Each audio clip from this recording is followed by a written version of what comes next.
Here we go then, lads. One at a time, yeah. Someone open it first because then there's tension between the last one. Go on, Dan. Need to the thing. Oh, that's what I wanted. Did you want that? I wanted Plateau, yeah. We're a team here, Henry. Yes. The Plateau swim. You said you weren't going to be competitive, and the first thing that's come out, he's damn it. No, all right, we're here for social, we're here for a good time. And I'm going to have a great time in Badger's Hole. Oh, good. And I'm going to be on the Plateau.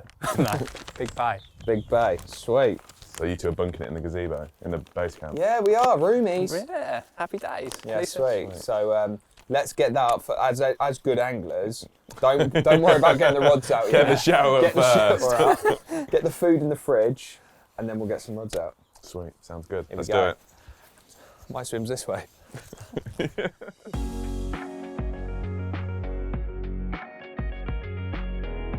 So here we are then, at the infamous Royston Lakes, a place, to be honest, I really should have fished more than I have. I've been here quite a few times for a few of the socials when we've run charity events, or when we've been doing some work around the lake, but in terms of actually getting the rods in the water, I've only had them out for a couple of hours when I was passing through on the way to another venue. So I'm looking forward to actually getting some serious time with the rods in the water. That should be fun. And also, we're here for a little bit of a social. I'm here with Henry and Dan. We're going to set up base camp because although it might seem like it, we don't get to fish together that often, especially Dan, he's always on the other side of the camera, so we're going to get a nice base camp set up, lovely food in the van. I'm looking forward to that later on, and I'm really looking forward to the next few days. I know a lot of people go fishing to get away from it all, but also just to throw in that bit of social with your friends, and that's what it's going to be all about over the next few days, so we shall see what happens. So although we've got the lake booked out, we've decided we're not going to split up, we're not going to fish separate banks, we're all going to fish from the same area, and so because of that we've put 3 swims into a draw and we've picked those swims just so it is actually a social and we can actually fish together and have a bit of a laugh. So we did a draw when we got here, and although I was after Plateau because it's done a few bites in the past week, I wasn't really too bothered where I ended up. Oh, that's what I wanted. Actually ended up in Badger's Hole, which gives me a good bit of area in front of me, which is what I like. Normally when I'm here, I do like to fish in main snags, which is over there. I picked a swim called the Plateau. Dan's got a really nice plateau in front of him. Like, it comes up to about 6 foot, nice sloping up from his side. We all picked it once. I was the last to reveal my swim, and I have got a swim known as Big Bay. Is it good? No idea. I mean, in front of Alfie, he has got sort of like 24 foot of quite barrenness, really. Henry, being a self-proclaimed king of Royston, as he refers to himself, he arrived with National Anthem on today. He's that confident of himself. I spoke to him a little bit about it, and to be honest, I don't think there's one particular area of the lake that we're all dying to get into. We're in a really good position here. I want to get all the gear out the van, so I want to get started. So I'm going to head off there, crack on, get everything out, and then, yeah, let's get fishing.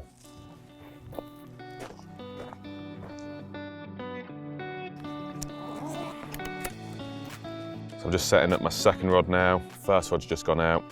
The plan is to fish 3 rods on zigs. I'm going to commit to that a little bit because I need to find the depth they're at. That's the most important thing. I know zigs are super effective here, so it's sort of just finding the depth they're at before you really sort of reap the rewards of zig fishing here. That's my plan for those 3. The good thing at Royston is it's a 4 rod per swim rule, so I can get the 4th rod out. I'm going to fish the 4th, type that reed line there. I've seen the fish moving up and down there. I've seen a few fish actually in the reed, so I know that they're there. So I think it'd be stupid not to put a bottom 8 rod. Nice and tight with those reeds. That's the plan. Gonna finish getting the second one up, then I'll get the 3rd zig done, and then I'll bushwhack a baiting pole, my 4th rod on the bottom, to that reed line over there.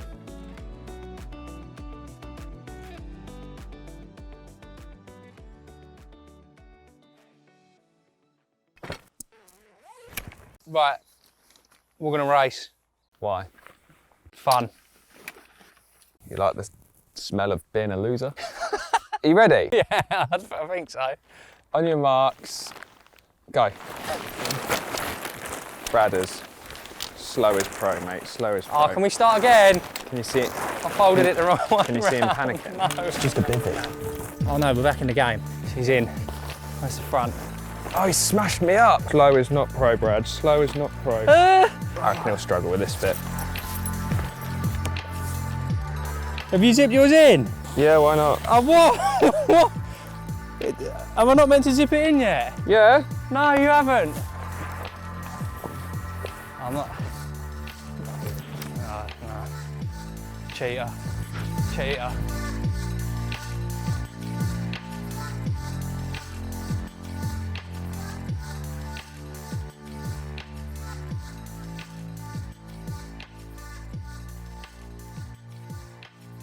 Right, so the base camp is up, the luxury paradise accommodation for the next couple of nights.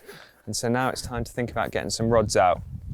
I've got a swim called the Plateau, and it's called the Plateau because there is a dirty great plateau out there.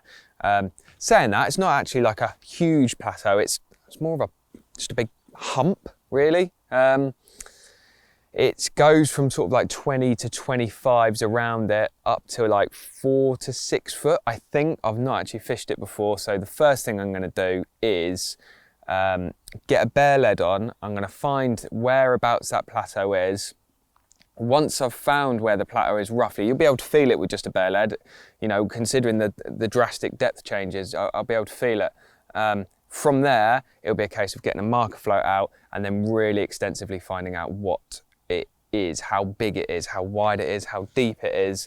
And from that, I'll be able to make a plan. 2 rods on it, 1 rod on it, and go from there. I'm hoping to fish 2 rods on it. The other 2 will be out on zigs, probably just to anything I see.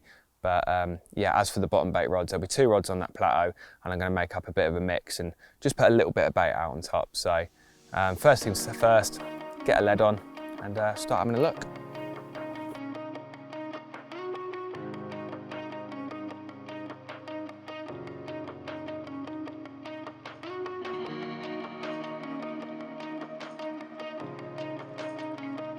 I'm just tying up zig number 2. Whilst the sun's out today, I'm definitely having 3 rods on zigs.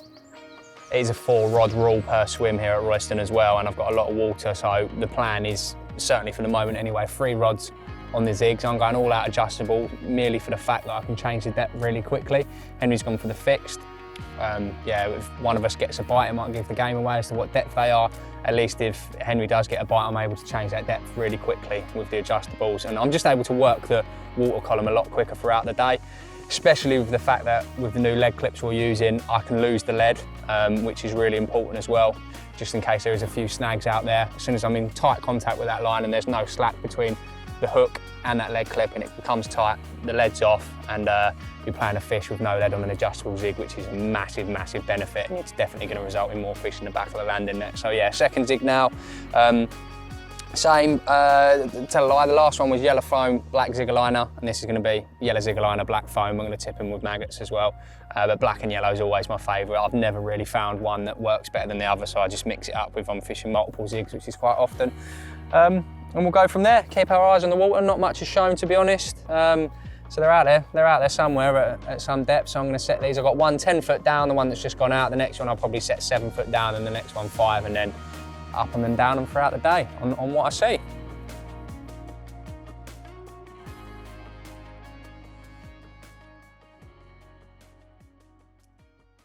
Okay, I think we've found it. 2, 3, 4, 5, 6. Okay, there we go. That's the spot found. That's the top of the plateau. It's actually a lot smaller than I thought. It's been a bit of a struggle to really find it. You know, I bring back a rod length or so, and I'm dropping off the front of it too far. I'm going off the back of it, but no, I found it now and I'm happy. I've really, you know, the day's getting on. I've gone to town with a marker float. Any fish that were there probably gone, but no, at least I've got the spot. So next step is to prepare a couple of rods. I am going to put 2 rods on it and see how I get on. I'm going to put a little bit of bait on it tonight, maybe 4 or 5 dot spots over the top, and then just yeah, see how we go on that. But as for now, I'm happy. I'm up in the shallow water. There's definitely fish about. Let's give it a go.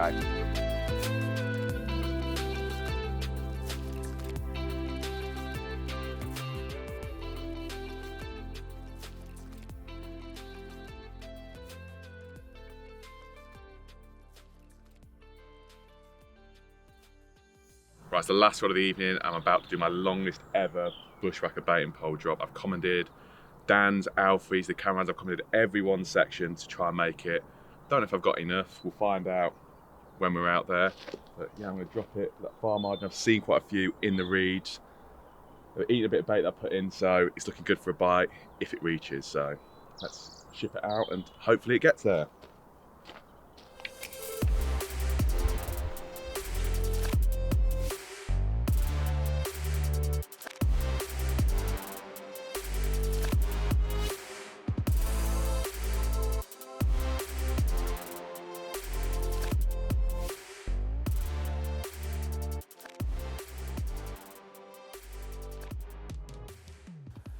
And that went much better than I thought it would. That's all 4 out now. Feeling relaxed and chilled. It's a big setup today, getting everything sorted. Today was sort of going to be the manic day. If we don't catch it tonight, I wouldn't be too surprised. I think tomorrow's the day when the fishing starts hard, but that rod I'm feeling really, really confident in. I'm going to chill out with the boys now. I think Dan's cooking tonight, and as much as I mug Dan off all the time, he's cooking tonight what he cooked for me on my birthday social once, these chicken pitta things, and it's the best food I've ever had on the bank, so I'm really looking forward to that. A few beers, bottle of wine with the boys, should be good. Hopefully a few carp as well. Let's get it.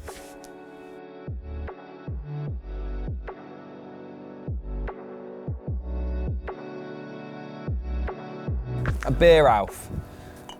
The perfect welcome. Cheers, mate. A mug of wine, A mug Henry. of wine.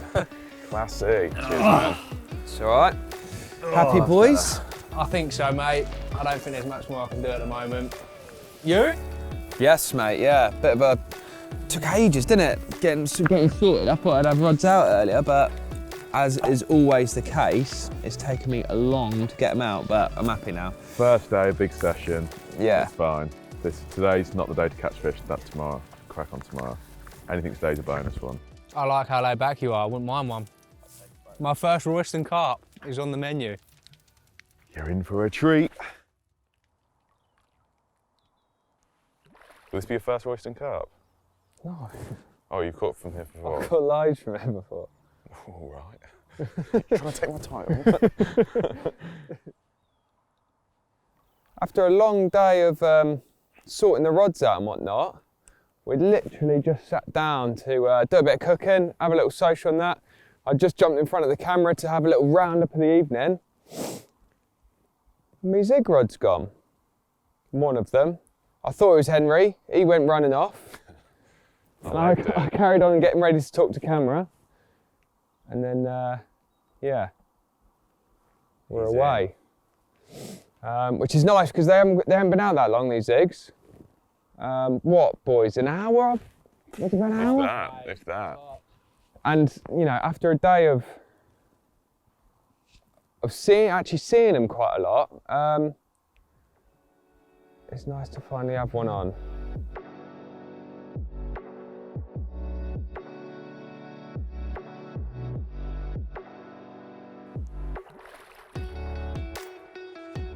Proper kite there, actually. Now we can drop the lead on them, these adjustables. It's a ball game changer, isn't it? ball game.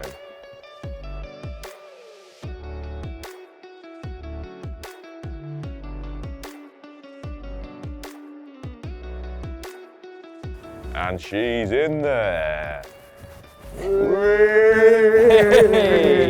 Royston! Well done, Dan. Fantastic. Lovely one.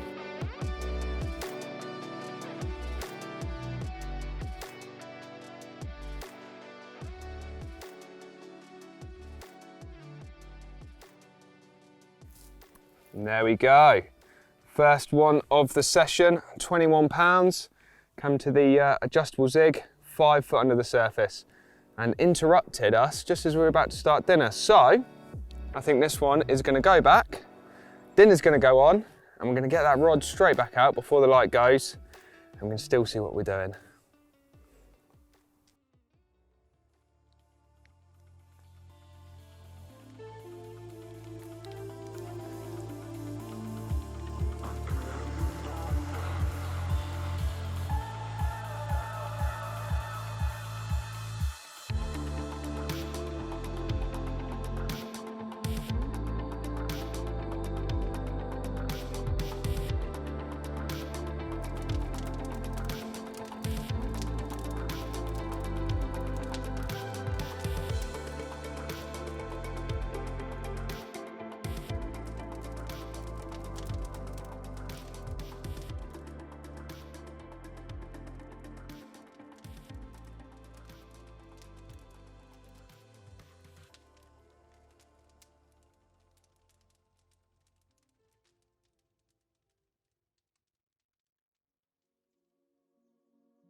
The highlight of quite a hectic night's angling for me, which is very unusual for Royston because I've personally found that Royston is a bit of a days only water and I don't really get much night action at all. However, last night between the hours of 1 and sort of the first light this morning, I ended up having 4 bites. Sadly, I lost 2, landed 2 though. 1 on the zigs, really, really nice common, sort of just touching 20 pounds, just under 20 pounds. And then this mirror, which is sort of the upper end of the scale for the average size of fishing here. There are a good number of 30s that hopefully get on this social. Fell to my trusty Scopet squid wafter on a slip D rig, bushwhacker bait and poled pretty far this one. But it's something I use so much in my angling and wherever I go, it seems to pay off. We have a little bit of breakfast now. I think the boys are all really hungry. I'm very hungry myself. They're gonna eat a bit of food and then we'll show you the rig that's done me the damage.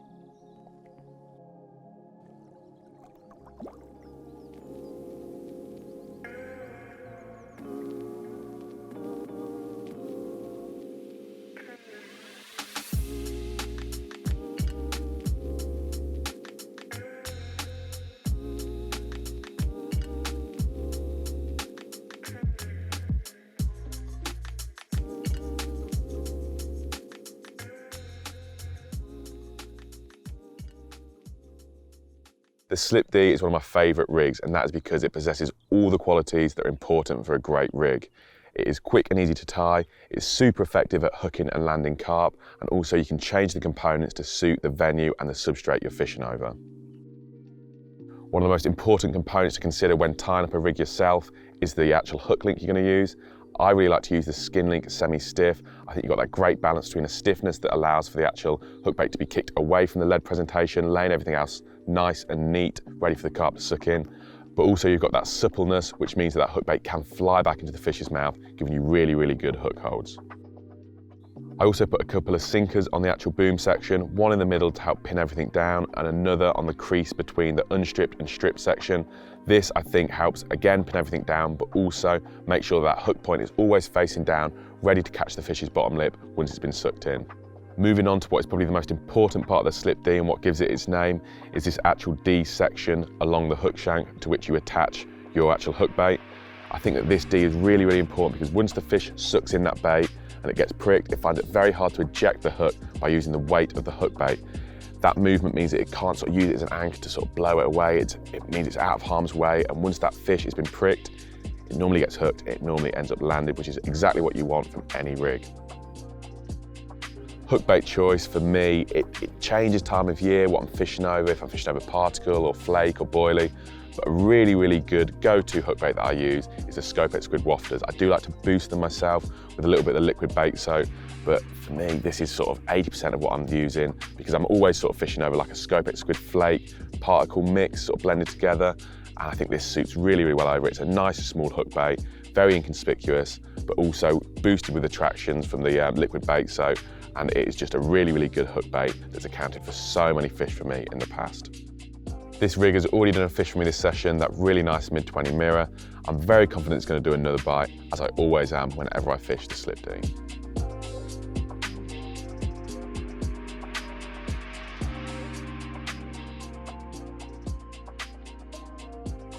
Just gonna have a move for the rest of the day, I think. It's been the best part of the morning now, just gone past 11 AM. And I'm not really liking where I am, to be honest with you. The bulk of the fish that we've seen definitely been in the main body of water, and I'm sort of in a little separate bay here. Although I've got a little bit to chuck at, I'm just not happy. So I'd rather spend the day out of the other boys' way so I'm not interfering, just on the opposite bank where I've got access to that sort of centre bowl of the lake, because that's where I've seen the most activity, and I think it's going to be worth at least a few hours down there. I didn't get much sleep last night either. Dan had a bream, which woke me up too, and the ducks were flying through the line, so I'd much rather feel fresh. I might even have a little kip on the bed chair around there for a couple of hours. I feel like I say that a lot on film. And make sure that I'm prepared for this evening when it's a good bite time, and they're super active at night as well, so I'd rather spend that extra time staying up as it gets dark to see where they are and maybe chucking zigs at them then, because that's when they were really active during the night. So fresh for this evening for now, round to the other side, and we'll go from there.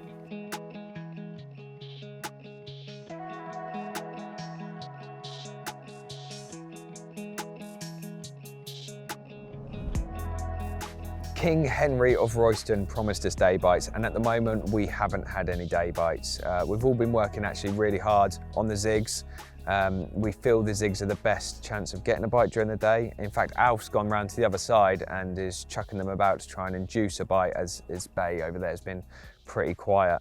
I've just zipped one of mine in. I'm gonna redo not only the spot, but the depth. And I thought, while I've got it in, I'll run you through what is actually a bit of a monstrosity of a rig setup, which is an adjustable zig.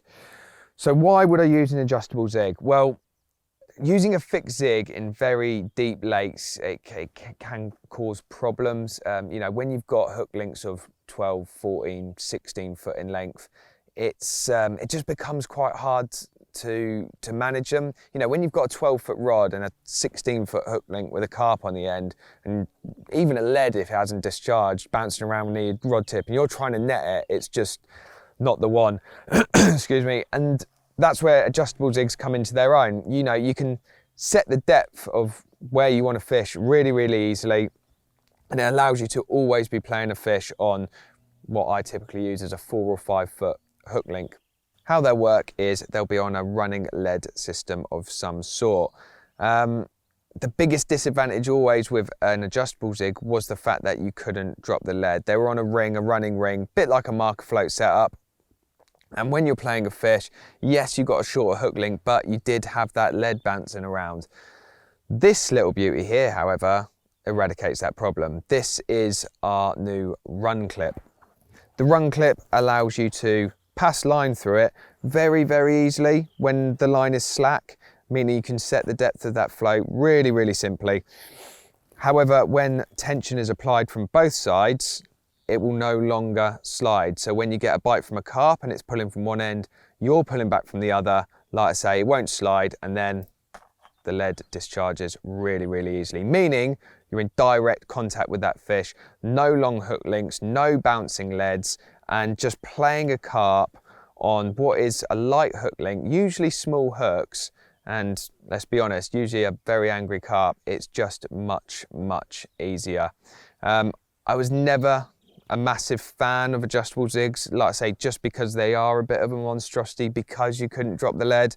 But now, thanks to the new run clip, it solves that biggest problem for me. It is the best solution to it, and it just makes the whole thing much simpler.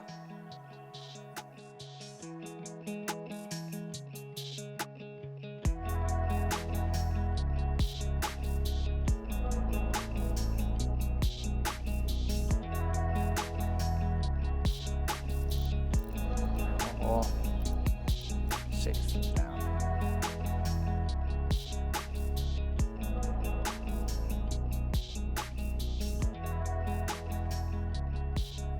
A quiet day. Henry obviously showed off first thing this morning with a couple of carp, and we thought we were in for a few. However, it was not to be, and we're going into the second evening carpless for today.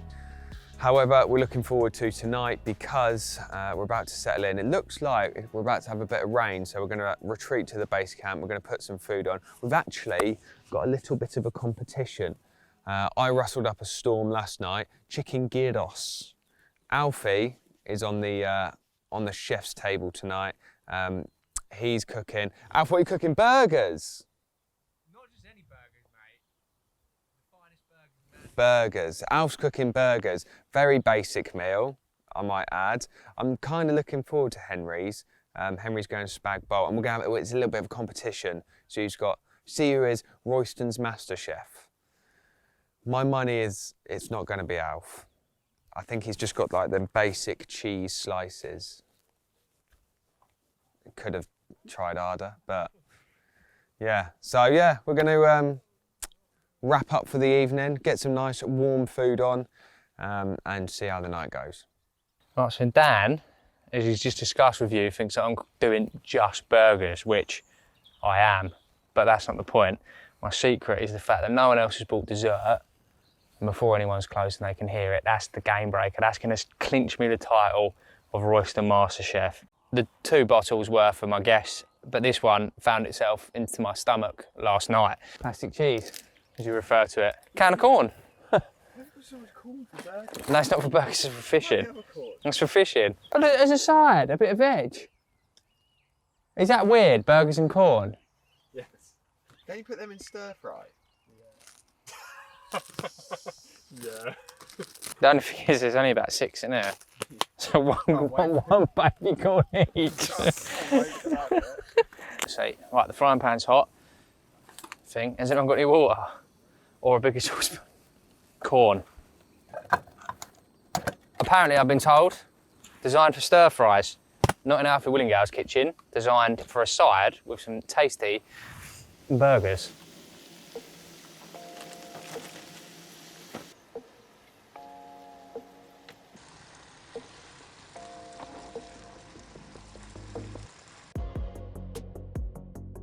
Let me just pop that bacon back on there for you, Henry, mate. There you go, right in the middle. Medium rare. Medium rare. Let's nudge those out of the way. Brilliant. Sorry. Sauces are available. Oh, the corn. Bon appetit. Bon appetit. Sauces are there. Who's next? Who would like to be next in line for one of Alfie's magnificent burgers? Don't all jump at once, please, whatever you do. What is wrong with it? It's just that's random, it's so random. That is the most random addition I've ever seen to a burger in my life. That's good. It's very rich. It took me ages to make as well.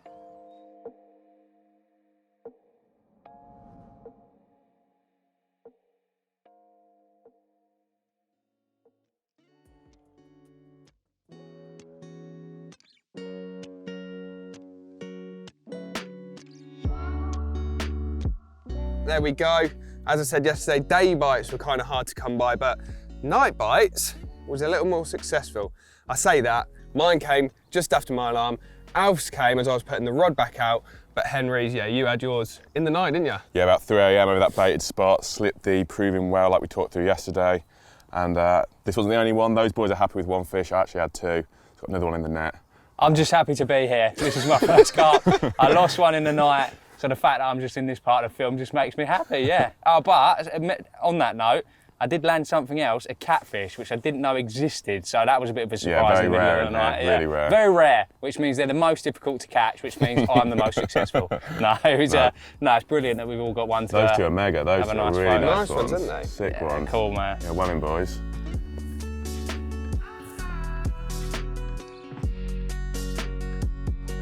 There you go, bigger part of the brace for me and the biggest one of the session so far. This one loves the camera. Tommy actually caught it on his 24 back in July. I thought it was gonna be a little bit bigger than when Tommy caught it, but it's actually dropped a little bit of weight, but a fish this mega, I'm not complaining. I'm gonna call it the Hollywood Lynn because it loves the camera so much. Actually came to the baited spots, had 2 bites over the scopex squid and the slip these last night. Doing the damage just like I thought they would, just like I know they do. With the heat today though, I think it's gonna be Zig's call of action. I'm really hoping we get a few daytime bites because strangely for Royston, it's been the night times that have been productive, normally it's the days. Let's hope we can change that today. Get a few daytime bites. Let's get this one back and get working.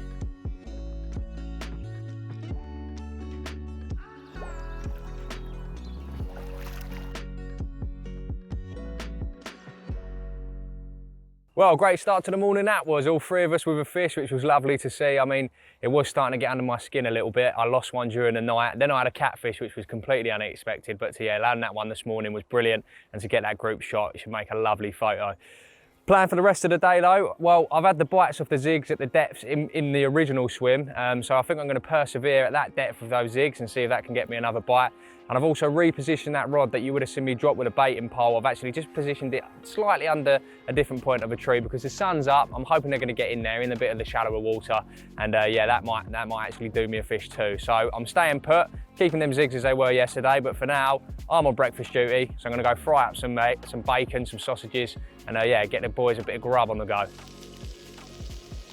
My plan for the day, firstly, is to just see out bite time. It's still fairly early, and I'm kind of hopeful that something's going to happen on the bottom rods. However, I will be doing a little bit of stalking today. Since I got here, I've been applying a little bit of bait to a couple of spots over on the far bank. And today I'll go put a little bit more in and then, like I say, give it a couple of hours here before heading around there and giving it a couple of hours with a couple of rods in the edge. Plan for the day? Not really got a plan. I'm just gonna chill. I've been catching loads. The pressure's on those two to catch a few. I'll let them run around, stalking, trying all the zigs and everything. I'm just gonna go on my swim, watch the water, look for a few shows, chuck some zigs around, catch up on a few emails and let them catch up on me.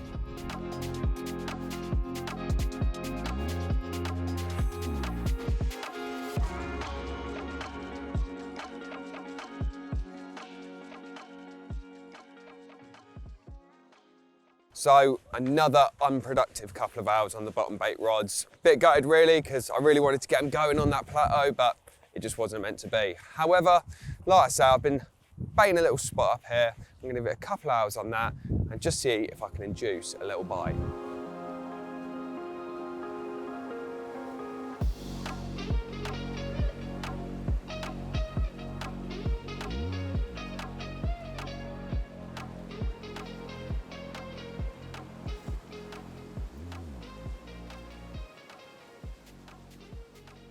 For this session, I've had to be really, really conscious about what I'm actually putting in this mix. We've had a really, really cold spring, and this lake is very, very deep, which means that water temperature is still very cold. Because of this thinking, the base of my mix is scopex squid flake.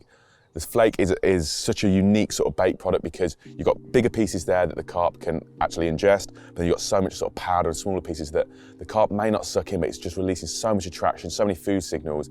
Even after you've sort of been cleared out, those tiny little pieces of flake boilie are going to remain between the rocks in the sort of the sediment, and even if there's no food there, your hook bait's just the only thing left. There will still be food signals there that are going to draw the carp into the area and hopefully result in a bite.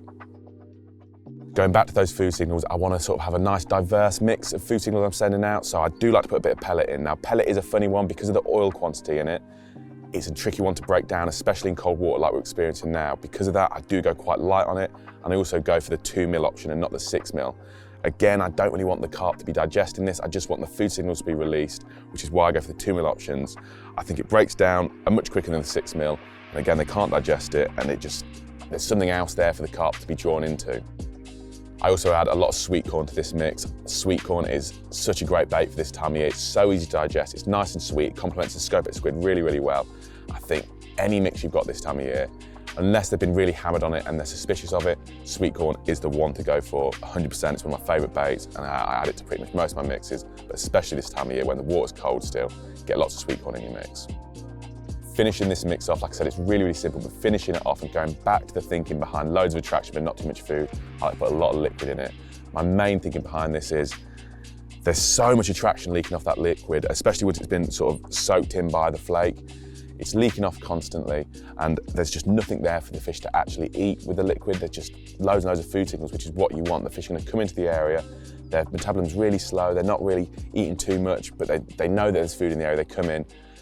Not too many food items. What food items are there? Your hook bait. Hopefully they go straight for that, and it should do your bite. It has done me 4 bites so far this trip, 3 landed. I've got a very good feeling it's going to do a couple more for me. Maybe not today, but at some point during the night. Couple of hours stalking, unsuccessful. It's actually got real cold. The wind's picked up and it's blowing across the lake now, and it's right chill in the air. It's not like it was yesterday. Nothing to report on this front. But I have just had a call from the boys. They actually woke me up. I did have a little snooze, and they said that they've seen a couple shows out in open water in front of me, which is the first they've seen all day. So the plan is head back round there, get the zigs back out, get the rods back out, and prepare for our last evening. As I said yesterday, it's not been doing day bites, so let's just get everything sorted for hopefully another productive evening at Royston.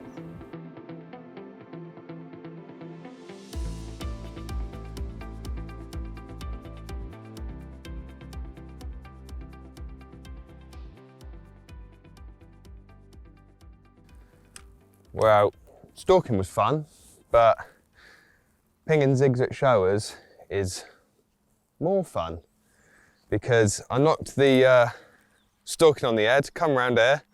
The boys informed me there's been a couple poking their heads out, and I haven't even got the other rods ready again yet. Pinged the zig out that I didn't take round there, and it's gone with what, 5 minutes? So I have these boys to thank for that, because they've been my eyes on the water. And got an angry little common under the rod tip.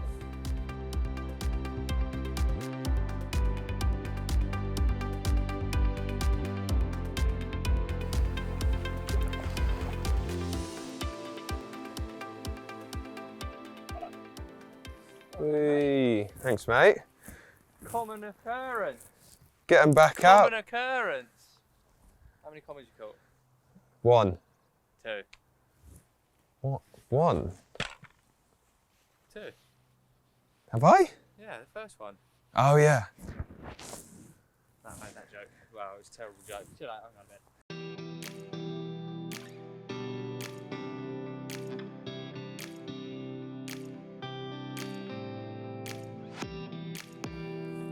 Well, there's good decisions in angling and bad ones, and moving around to the far side to stalk for the day, it was a bad one, because who knows what else I could have caught if I just stayed in the swim.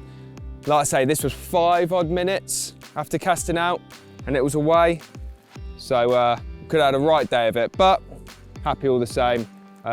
This one I owe to the lads for giving me the call and saying, get back round here, there's a couple shown in your swim, get a zig on it. So going into the evening, the last evening, we've got another one under our belt.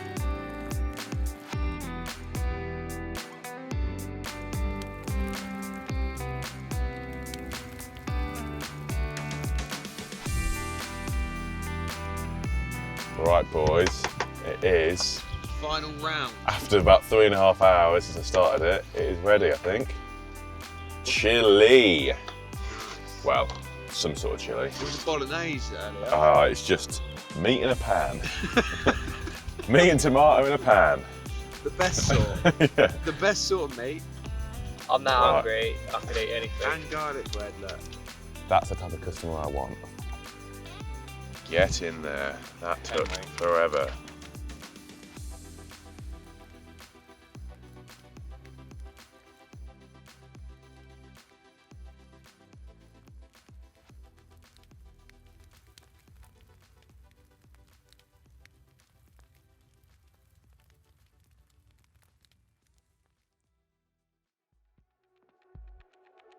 With each of us cooking a meal during the trip, we decided to turn it into a come down with me style competition. It was time to get the votes in and find out who won.